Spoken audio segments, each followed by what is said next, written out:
Sí, más que lo difícil, porque claro, era una elección mía de hacer investigación y esto está conectado con el hecho que en Italia las bellas artes no tienen recursos, no era por malo, sino que en Italia las bellas artes no tienen recursos efectivos para la investigación. Es como que la investigación es una elección personal. Pero a pesar de todo esto, lo bueno fue que pude encontrarme con compañeros muy buenos a los extranjeros y debo decir que sí, he tenido buenas posibilidades por ejemplo, los proyectos europeos.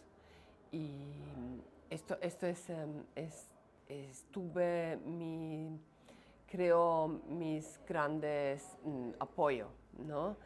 Y sí, como decía, la cosa principal estuve encontrar profesionales que ya estaban haciendo esta investigación y pedir de intercambiar los conocimientos, los problemas que se encontraban y sí, la experiencia, sobre todo la experiencia. Estamos aún en una nueva fase, yo con mis alumnos, de experimentación, estamos yendo más allá.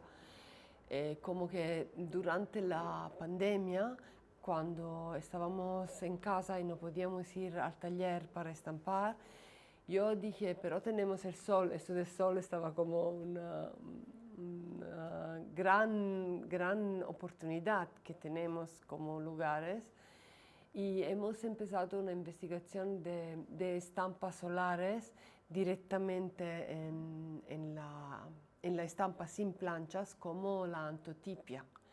Y hemos trabajado muchísimo con los extractos vegetales que los alumnos podían coger directamente solo y poner sobre un papel y exponer al sol. Así solo para decirte, no para entrar en el proceso, para contar que sí, esto del sol es en continua evolución, que podemos hacer no solo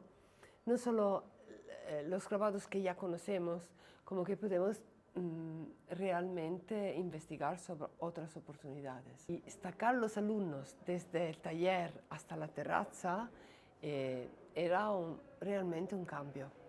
Y, y para mí sí, se puso como todo un símbolo que no solo para ser grabado, para hacer técnicas, sino como pensarlo de otra manera, ¿no? De buscar otra solución.